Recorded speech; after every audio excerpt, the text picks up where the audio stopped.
advisor here at the CTL, and I hope you are going to have a fruitful discussion. Today we have our speaker, Ruth Andrews. So Ruth Andrews heads up the co-curriculum office at Stellenbosch University. Her current role involves shaping the co-curriculum recognition strategy and implementation in partnership with TEAM towards building excellence in the domain of experiential learning. She holds a BA Theology from Stellenbosch, an MBA Business Leadership from Rhodes, and is currently completing her PhD in Higher Educational Leadership at Rhodes University. As a scholarly educational leader, Ruth firmly believes in integrating the scholarship of learning and teaching. In doing so, she quotes Colby and Solvina's 2009's words, "Develop a discourse that includes character, ethics, values, virtues, meaning-making, and spirituality, together with problem-solving and critical thinking. That becomes the foundational for the emergence of transformative student learning experience." Today, her presentation focuses on flipping the script in teaching and learning. Ruth, over to you. Thank you so much for being here today.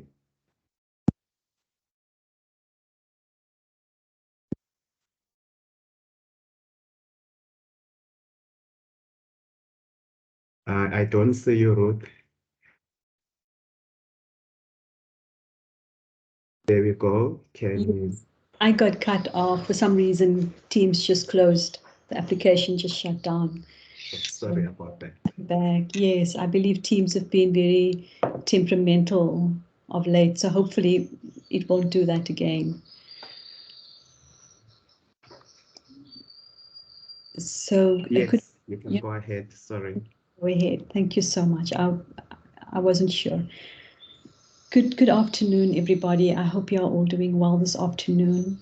It's such a privilege and honor to be with you and to share with you in looking at teaching and learning a little bit differently at Stellenbosch University and asking ourselves the question, and I am not the one that's going to flip the script by no means, but asking how can we flip the script on what we're doing to make what we do better prepare our students, but also to give greater access and to ensure that what we set out to do, we accomplish as a collective and as a nation as well. So I'm going to proceed with the presentation, and I see I have a little blurb there. I'm just going to close all of the, and do let me know if you can see the main screen, please, Sim, and not the screen that is showing the transition slides. Not yet. Right, I will do a reshare. See, there we go. There you go. Thank you. Fantastic. Thank you so much. Thank you for your patience with that. So today I wish to ask if we could just look at two areas of consideration, really. And one is, what is the context that we are engaging in when we do teaching and learning? And to look at that a lot broader than just our immediate domain at Stellenbosch University. And then to ask, so if we as an institution want to begin the journey in terms of in inculcating graduate attributes within the institutional life and work, how are we going to go about that, and what is required of us, and what is really asked of us when we begin to engage developing students' capabilities, because essentially that is what graduate attributes aspires to do. So to start off, I wish for us to just spend some time to look at the context of our work. And we do know that, pardon me, in South Africa, we have the most unequal country in the world, and that is up to now 2022.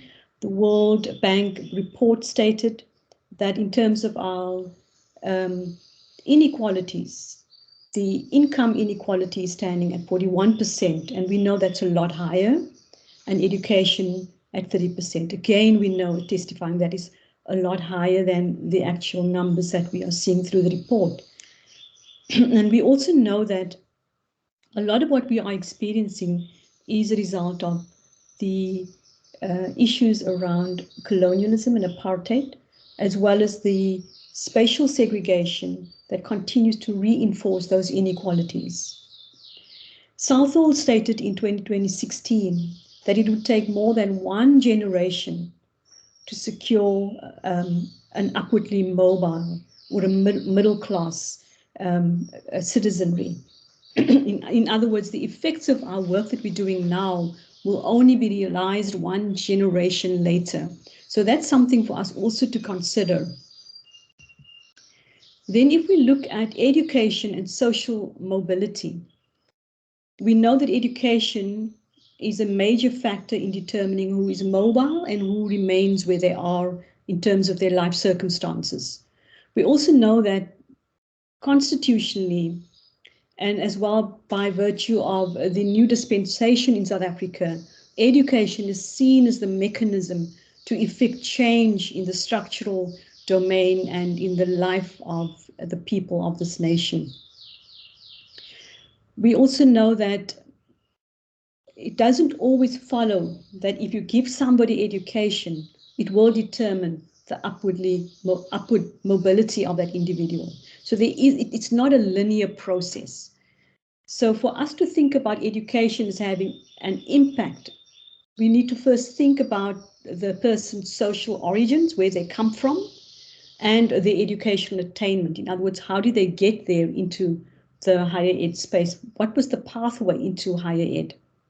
And then to look at that connections and whether we could then strengthen the qualification base, or what does it mean to strengthen the positioning where the student is located at, or the individual is located at. So one would then determine that if we're going to begin to talk about an upward mobility, we would need to talk about education-based meritocracy. And we also know that in South Africa, the conditioning plays a huge role in where our students are positioned when they enter the institution. We know that although a lot has been researched around students once they're at the institution in terms of their success rate, very little research has been done on their access to the institution.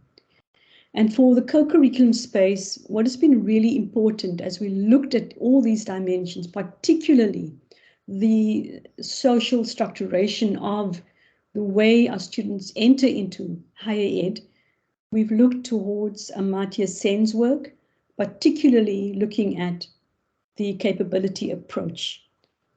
And he speaks specifically about, when he talks about the capability or capabilities approach, he talks about what people are able to be and to do. And he doesn't not see the two as separate. They are sitting together as a whole.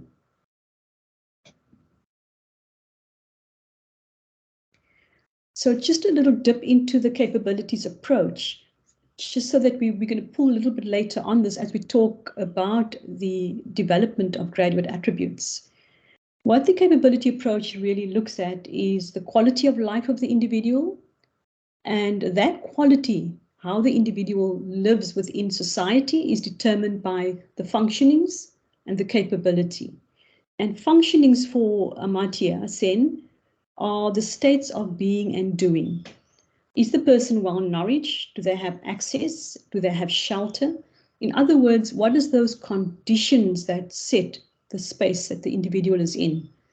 And he speaks to capability as the valuable functionings. In other words, the things that the individual has in order to be effective in their specific space that they are in. And he talks this value or this capability he speaks to as the freedom the individual has to be able to do things and to live in a certain way and to have value within that space. And this allows for us then to think about what particular aspects of the life of our students when they enter into the university carries the area of the functionings and the capability. And the diagram sort of tries to bring a little bit, make sense of those two elements, specifically looking at what the institution brings into the environment.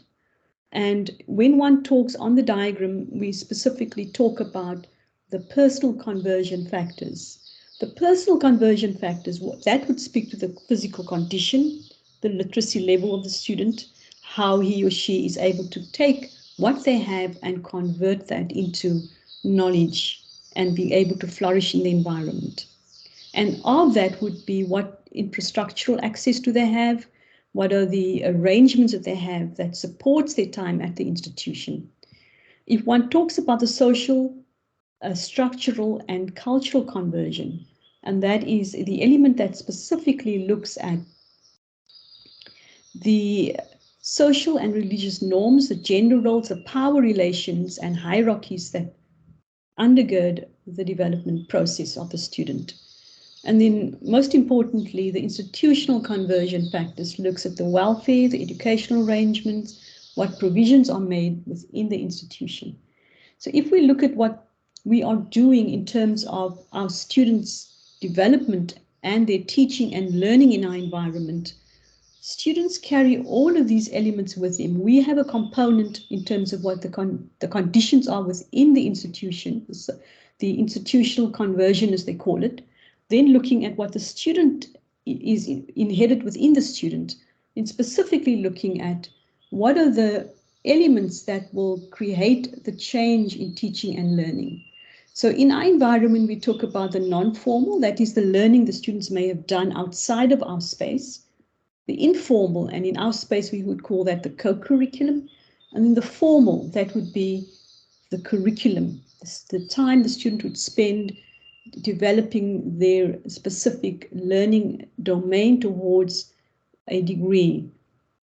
And at the end of the day, what does that capability set look like when our students leave the institution? And what are we gearing them up towards when they leave the institution? So if we go back to our understanding of the inequalities that exist, that inequalities is mirrored within our university. We by no means exempt from the conditions in South Africa. These elements all come to play when we conduct our work in the domain of teaching and learning. So the question then would be, so if we are going to develop the students' capabilities, and specifically looking at their graduate attributes, and how do we develop that towards competencies? And that's the piece that within the co-curriculum space we have been very conscious of, that it is not just the attributional state of the student, it is also what they can do and be as a result of that. And needing to unpack that became quite crucial for the co-curriculum environment.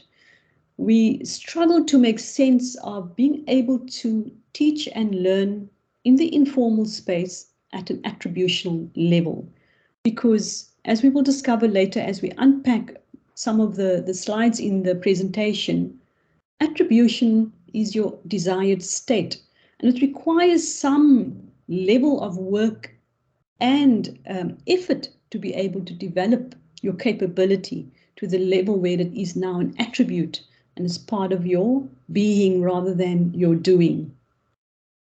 What we then did was to begin to develop a framework, but we realized very quickly one could not possibly do this work in a small little pocket in the institution without connecting to the broader teaching and learning spaces in the university, where there is really excellence happening already around the areas of developing capability and competence.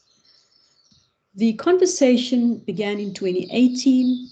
In 2019, we then worked very closely with an individual called Mia Ban, and her expertise really is in designing competency frameworks and developing tools that can assess capability over time. We worked closely with her, and it was during that period that we realized that we would probably need to begin to not only educate ourselves further in this field, but to build a galvanizing group of individuals that would walk this path and journey towards understanding how one can develop a robust framework that not only builds competence, but leads to the attributional state, which is the ideal of what the institution wants for our students. We then developed a series of workshops that began in 2021 over to 2022, with the intent to engage the environment on the notion of competency design, formation, and the development of graduate attributes. We were also looking at how do we develop and take something that can be quite complex and just simply demystify it in a way that's not only understood by the educators and the lecturers, but also the students who will leave the institution with these capabilities as part of their toolkit in a very challenging space that they will go into work and lead in. The 4 workshops were purposefully staggered to cover elements from the basics through to developing an implementation roadmap. And the eye really was on, so if we're taking this further, how do we show this up on an academic transcript? And looking at the end in mind, and that conversation began with Soft in 2019. What would it look like on an academic transcript if we showed up the competencies there? Then mapping that backward to what would we need to have in place in order to be able to assess adequately for the students' capability and to what degree.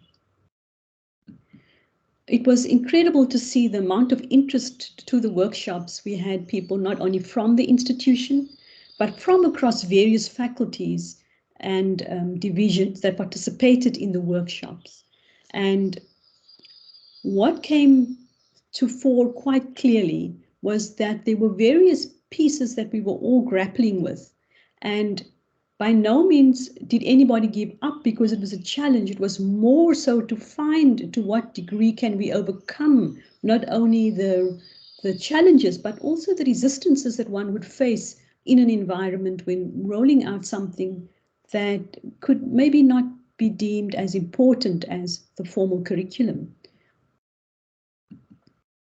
So some of the work we did together as a group constituted us looking at aspects of artificial intelligence, for instance, and this is one piece of the work that we've done where we had to ask ourselves, how would you, if you had to look at somebody's facial expression, be able to determine what emotion they were expressing? It was a tongue-in-cheek exercise, but the reality is today a lot of evaluation for work-based appointments is being done by artificial intelligence, and people are being screened for their careers without sometimes interfacing with an individual. And the question then we sat with is, how are we preparing for that world of students being either promoted or selected for positions without the usual determinants in place that one would normally use in a career pathway or the selection and recruitment process. Another aspect we looked at was mapping this to an institution and finding out where were we on the map if we had to roll out a competency-based approach to the work that we're doing, linking that to graduate attributes. So what we then asked, so what are the skills and capabilities required by the SU graduate in order to be prepared for a morphogenetic future, one that is uncertain, that nobody knows what would be the next piece that would cause global leaders to come together and you sort of really have a situation as we had during COVID-19, where the entire existence of what we know was shifted radically. Part of the work that we did in that workshop was to look at what are the skills that are currently being offered or asked for in the world of work. What would be considered ease of development. And when we talk about ease of development, it is easier to develop that capability in students versus something that would be much more challenging, and we call that low ease of development. In other words, it's a little bit more difficult to develop those capabilities. And in the back of our heads was, so if we have the graduate attributes, what is the ease of development of the graduate attributes? Before we begin on that pathway, do we really understand, will it be an easy road or is it going to be really difficult? For instance, how would one measure integrity and honesty and ethics? Is it possible to do that on a rating scale from novice through to advanced, and so forth? So really understanding what is it that the employers were looking at versus what it is that we are offering within the institution. We also looked at what is it that the graduates want. So really understanding what are the narratives that are sort of floating in the space of employability, and how is that influencing or not influencing what we are doing. Part of the process was to unpack, if we began the journey, and this slide is post the workshop, we started to look at building on Amartya Sen's work. If we begin with a student coming in with their own contextual needs and their own understanding of what it is that they want, their own motives, their own beliefs, how would we begin to develop their competencies and their capabilities in alignment with the intended outcomes, not only of the degree or the specific discipline the student is, the pathway the student is on, but also looking at the much broader perspective of where we are as a nation and what is needed beyond, and what can we give our students to move out of the institution understanding fully their functionalities, as Amartya Sen had indicated in his work, as well as their capabilities, and not only looking at a specific element of the knowledge and experience, but looking at the process in its entirety, looking beyond our immediate scope as an institution to what the student would be moving out towards, and to the impact of that would have on civil society and society at large. So thinking carefully through all of that, knowing that we are looking at graduate attributes specifically, and understanding that there is some elements that would be easier to develop and some a lot more challenging, we would then ask ourselves, what would we want to do at the first year level? Would we begin with the foundational or transactional? The ease of development is it's much easier to do so. Would we work then specifically at a much more advanced, because some of these graduate attributes are much more advanced and requiring the ease of development is very low. In other words, it's more difficult to develop. That sits right on top, it's transformational. And often when one looks at the work that we want to do, we aim at that apex without considering the foundational elements, whether they are in place and whether we've adequately evaluated for that. So within the co-curricular space, we recognized that the first take we had in 2018 on our very first draft of competencies would be wholly inadequate. Not only were there were too many duplications in what we did, it would make it really challenging to construct a learning pathway for our students. So we began on a very intentional process of redesigning the competency framework. And it went through a number of iterations over the last few months. We started off just by a simple mapping process of looking at every competency in relation to the domains that we set it out. So there were 4 domains, and we looked at how do they interlink with each other. We then looked at the second design, where we considered the student-centeredness of the work that we're doing, and knowing that what is often undervalued is the capacity of self-awareness. It's not focused on enough, yet the self-awareness is the link or the hinge that unlocks all the transformational competencies. The third design really looked at what would it look like if we mapped it against the demands of the external environment. And you can see all the little percentages on top is an indicator of how we considered it in relation to the demands of the world of work and institutions that would employ our students in the future. The fourth design, we asked ourselves very specifically, if we began with the most basic understanding, beginning at the bottom where we worked with what would be ease of transference, a very easy way of training and development, or the technical skills. And we worked our way up to, if we layered it through each of the domains and we spread those competencies out, how would we then begin to develop the elements of a gradual progression of capability over time? So in other words, what would it look like if we began the journey with the students at onset, developing their capabilities over time, and how would we interlink that? What would the technologies be like for us to do that? What would the evaluation requirements be like? And the fifth design is eventually where we ended up, where we determined that the attributional state is not something that we can say we alone are aspiring to. But if we talk about attributes, students come into the institution with attributes already. So we will work from that foundational base, building along the technical capability and developing the practice of those competencies in order to increase the attributional state or level of attributes within the individual. So all of these were factors that we considered, and we did so in relation to a number of theorists' work over time. And we found there wasn't one perfect model. We found that we needed to integrate some of this work and draw from each of them to be able to make sense of a framework that would meet the needs of our environment.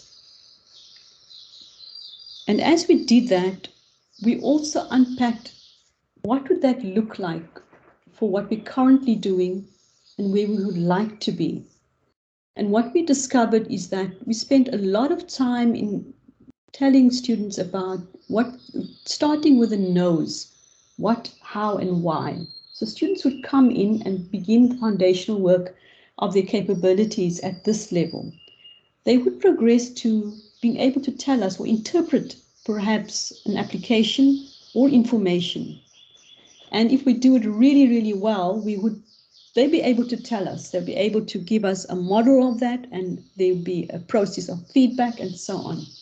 But institutionally, we very rarely take our students to the application of skills and reinforcement to the point of habitualization. And this is the attributes. When one talks about attributes, it is habitualization of those key behaviors. Then we have developed the attributes in the individual. And we know this is the long haul that we are on when we talk about capabilities and competency development.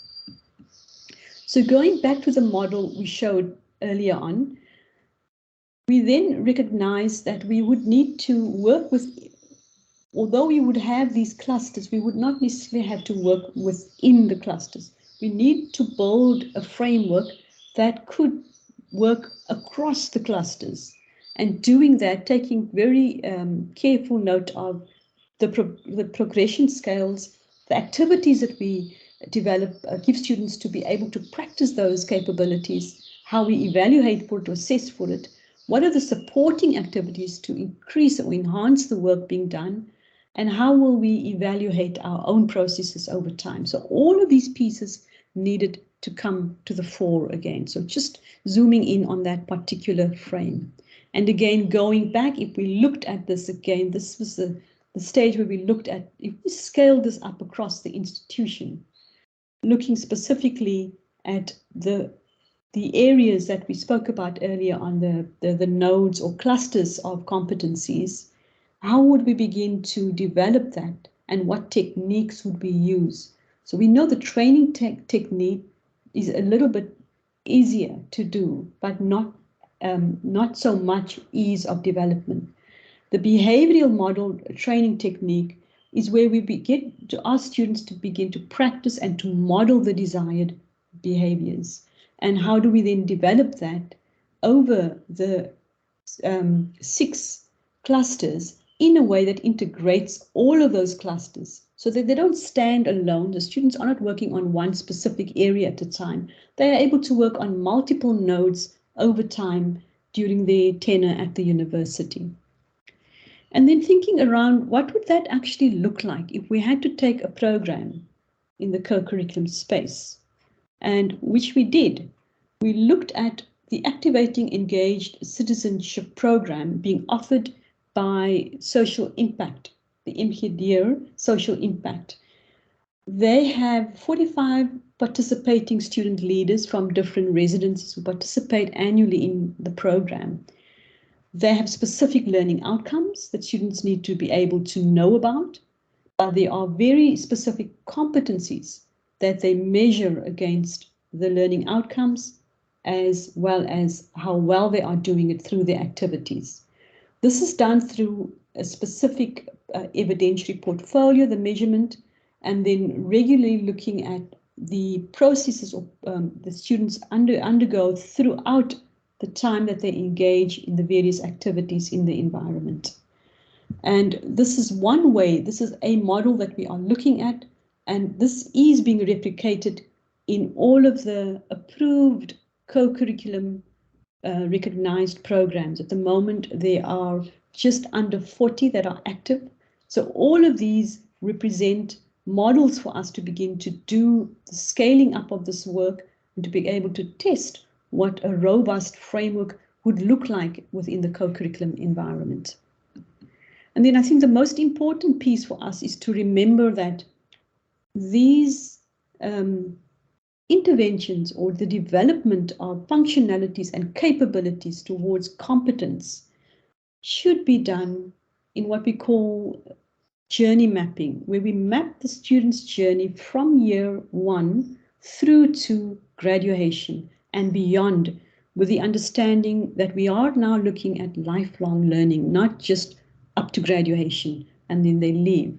Then at the bottom and on the right-hand side, this is a sample of possibly what students may select over time. They may not choose everything, but they could select specific competencies that map closely to their career aspirations. And in that way, we are able to ensure the development of the student over time, their capabilities and their functionalities. And I am going to, at this time, ask Sim if we are good for time, because I can stop for questions at this point. Oh, sorry, I'm trying to find my cursor. I was going to give you 2 minutes more, but we could end here if you perhaps want to get a few questions, and then perhaps if they ask something that's within the continuation slide, you then carry on. Colleagues, any questions?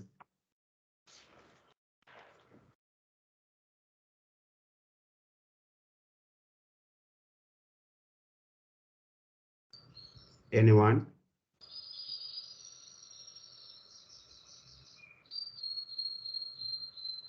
Okay, Ruth, you can go ahead. Thank you very much. So if we now just take a step back and ask, so what would that look like for the institution if we begin to develop a competency-based approach? And the question really is not if, because we have already begun that journey. And we have already begun the journey of developing capabilities for our students that goes beyond and above the formal degree that they are working towards. We would then ask, what would we need to do this work effectively across the institution?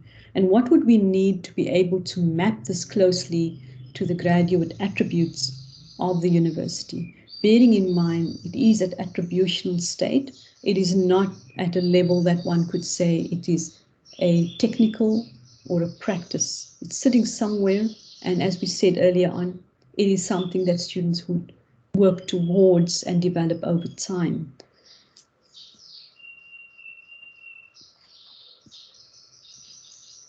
And what we looked at during the process of our workshop, and it is something that we are now going to begin to develop more closely as we do this work with more intention in the environment and build rigor into it, is to ask, so how would we implement a process like this? What is required of us? And where are the necessary resources going to be coming from? I know that's one thing that people always ask, who's going to do the work? Who is needed for this work? And how are you going to do it? How are you going to set about it? So those are some of the key questions that we are looking at as we begin to do the work in relation to what is happening in the life of the institution, specifically looking at the game changers that the DBC for Learning and Teaching has initiated in our environment, the one on teaching and learning, specifically looking at academic renewal, and then also looking at innovation and entrepreneurship. All of these speak to competencies, and they speak to developing a capabilities mindset, or the ability to think beyond your immediate functionality, to be able to take students beyond the immediate functionalities that they've come into in the institution. So taking this approach, it maps very closely to the institutional intent, but it does ask us to think differently about what we are doing.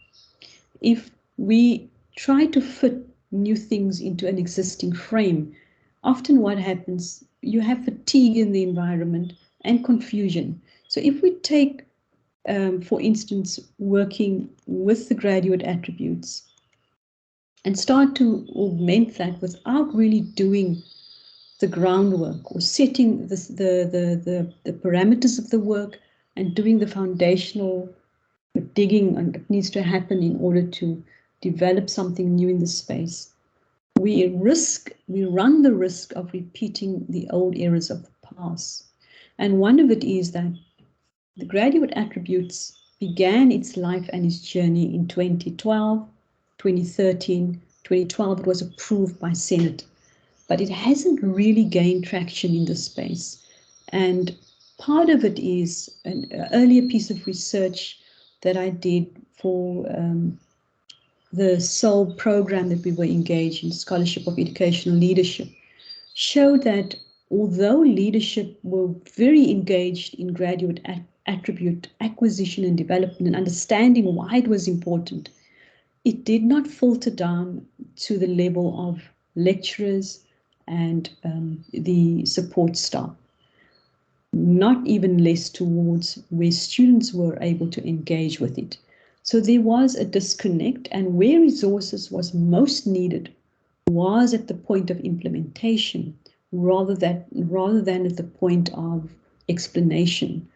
So one of the things that we would need to be very careful of is that when we implement something, is to ensure that the groundswell, where it really, really needs to be galvanized, is at the point of application, where it really matters in the classroom and the out of classroom experience. Those are two pieces that are going to come together, and it is really encouraging to hear and see the work now being projected towards bringing together learning and teaching as a whole, rather than it happening in silos. It's only in the classroom, it's only in outside, and the outside is not bad, it's not as good as what's happening in the classroom, etc. Those old models, the defunct models of thinking, will have to go if we are determined to do this the right way, in a way that is going to effect the change that is set out and the intention of the vision that's been outlined for all of us in the university. It's going to require us to work as a cohesive whole of a body of people doing teaching and learning in the university. And there isn't one part that is more equal than the other. The Rotleg Fellows, it's a group of people that are currently researching movements within teaching and learning globally. And they have come up with a number of things that are going to shift dramatically over time, over the next 5 years.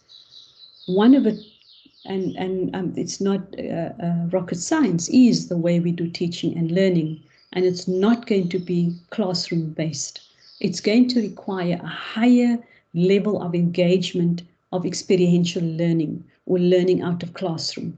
That piece is being driven by the way the world is shifting, where learning is accessible at any point, at any time.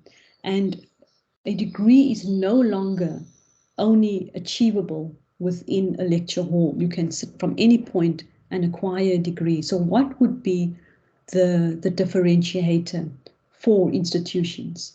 It will be how they offer experiential learning to their students and to those that they are wanting to draw into the environment, and how they reposition teaching and learning. So I'm going to hand back to you, Sim.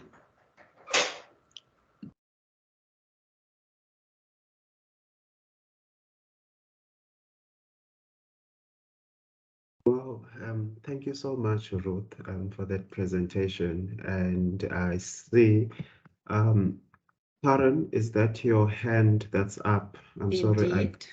Yes, thank you for being here. I was thinking of you when this conversation was going on, and I was like, I'm not seeing Karen here, but I thought you were present because I knew you will have something to contribute. Thank you. You can go ahead with your question. Ruth, that was absolutely fantastic. What I was going to say was, yeah, I'm in the Faculty of Engineering, and we've it's taken a long, slow time, about 7 or 8 years, in fact, of, consistent ongoing work to build up not quite a critical mass, but enough of a body of champions in the faculty to really begin to address what our vision is. The big challenge, I was going to say, in our particular context, 2 things.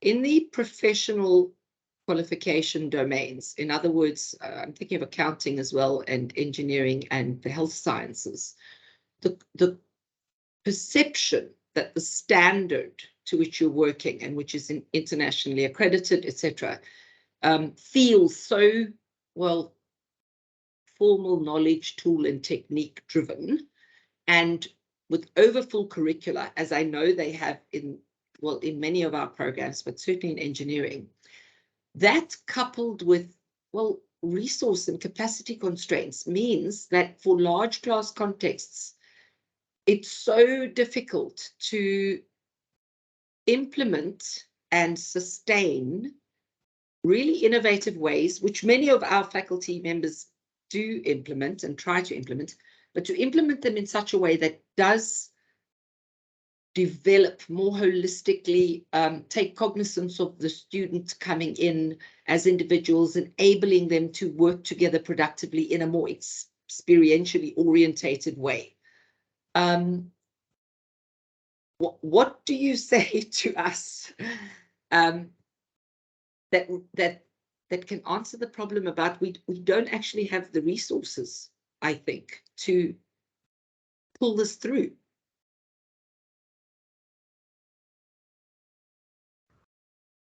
Thank you so much, Karen. I think you are speaking for a large number of our colleagues that are hard pressed to get through all that they have to in the curriculum, and then over and above still develop capabilities within the students so that they are able to flourish in very complex environments. That was one of the topics that we looked at the workshop. And by and large, there were more things on the challenges board than the constraints, than the enablement side of what would make it easy for us to do the work. We do know that there are models globally by other institutions that are working really well. The University of Zurich had embedded a competency framework into their curriculum. Singapore, it's a very tiny country, but as a country, they took on the understanding of a capabilities framework, competencies attached to it. And then the one piece, as I also spoke to our service provider, Mia Ban, I asked her, like, what do you do? I mean, you work with industry, what is being done at large corps? How do they do this? Because they measure for competencies. They use algorithms to supplement what they do as a workforce. So it's going to mean that we have to use technology and use it really, really smartly across the institution so everybody can leverage off it. But it's going to mean a capital outlay, and is the university ready for that? I'm not sure, but if we are going to do this, it's going to require the help of technology to help us to manage the resource requirement. It is labor intensive. There are certain behavioral competencies that one can't easily give to an algorithm because it requires one to do a 360 evaluation, for instance. You have to observe a certain behavior to see whether it's there or not and to what degree it's there. So we would then need to think creatively, how do we work across? And then I think this is a beautiful opportunity to break down those silos between in and out of classroom, because a lot of work is happening out of classroom where there is behavioral development, and begin to build up a core pool of assessors who will do that work consistently over time and reward them for the work. Be serious about what we are setting out to do. Developing people that are able to measure specific competencies and have them as your assessor pool. That's used by many large corps. I do know that corporations, they have a standard assessor pool with annual assessor training that students and staff sorry need to go on in order to make sure their skills are tip-top. And then they back that up with technology, using the algorithms to make sure that everything is as accurate as it possibly can be. I think we are on a long journey, but it's so encouraging to hear the work that you are doing. I'm actually very excited to hear about that. Sometimes you feel that you're alone in this big, yes, in a little rowing boat, all on your own, rowing into the oblivion and not knowing. But it's so good to hear that there are that the faculty is already doing this work. And I think if we can look at how do we pool resources, how do we build an assessor pool for the most frequently occurring competencies. So we have already done and mapped the frequency of competencies in the co-curriculum space. We can map that across the institution and have assessors that are trained to look for specific behaviors and mapping that closely to the top industry requirements around certain capabilities needed when students leave the university. And it might even get to the point where we work across universities even, but I think the work needs to start. And a small start is a start nonetheless. It doesn't have to be a grand, big start, even just a little start towards building a capability framework around ensuring we have enough individuals being able to evaluate and assess those behaviors. Those thoughts, sorry. Sorry, Sim, I know you're going to call on the other speakers now. I just want to say, Ruth, I totally agree with you. And so one of our solutions has been to go beyond our institution and faculty. And we have a large Transforming Systems Through Partnerships project, which is building in an integrated, innovative, experiential curriculum experience for engineering. That's in association with the Royal Academy of Engineering in the UK. And that looks very promising. And some of the newer institutions who have newly developed or just started engineering programs, we're all collaborating across the country on helping them build precisely what you're talking about. Wow, so it's phenomenal. Wow, thank you. Incredible. That's such good news. Very exciting news. I really am so happy to hear this. Thank you. Great. Sure, thank you. Thank you, Karen. Just on that note, Ruth, when you say you feel you are lonely on this trip, in the chats, Dr. Reitner has sent a message saying, excellent presentation, just at the right time when I'm co-developing a new model, a new approach, intelligence research methodology and products with the focus on problem-based learning. So, and then he carries on. So people are busy working in this field, so surely you are not alone. Rhoda, sorry, your hand has been up. You can take the space. Sorry for keeping you waiting. No problem. Thank you. And hello, Ruth. It's been a long time. Nice to see you and amazing to see the phenomenal work you've been doing. I'm sorry, I just wanted to add that so in my own class, I teach in conservation ecology and entomology and the conservation ecology teaching program. And at the moment, I'm busy with our third years. And actually, I'm doing a lot of the things that you're talking about, Ruth. Our students are engaged in what I'm calling a hashtag do something campaign. And it's based on the premise that students often struggle in conservation to connect themselves to the systems that create the environmental problems that they usually have to write about and study. And so in this way, it raises awareness of themselves in the system. And then they have to take on a conservation action for 2 months in their private capacities that they post about in a private Facebook page on a weekly basis. They get 1 mark per post. And then all of that campaign information feeds into what we deal with in the classroom, ethics and values in conservation, environmental legislation, and so on. So I do think that probably there are quite a few of us already doing the work, and I'm just trying to figure out what's the institutional fit for someone like me in a small fry in a big pond, and how do I connect with such a comprehensive program is the one question. The other I wanted to ask is I see a lot of focus on business and technology, as I think is appropriate for the 21st century. What I don't see is environmental sustainability and the SDGs part of the framework. And I was just wondering where that ethos comes into the framework, if at all, and if it doesn't, why not, and how can we change that? Thank you. Thank you so much. Thank you. Brilliant contribution. And I'm so happy to hear that you're also inculcating that in your coursework. So that's so encouraging and such good news. In terms of the SDGs, there is a slide I did not include that speaks to the relationality of individuals to the world and the sustainability issues. And it speaks about building that relationality over time. I can share that article with you. It's a really good article by a lecturer from Rhodes University.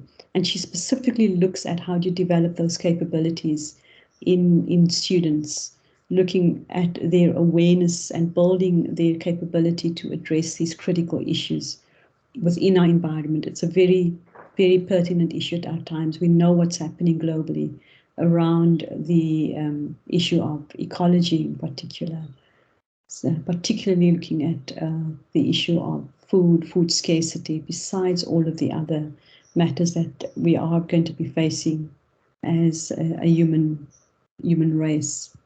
So thank you.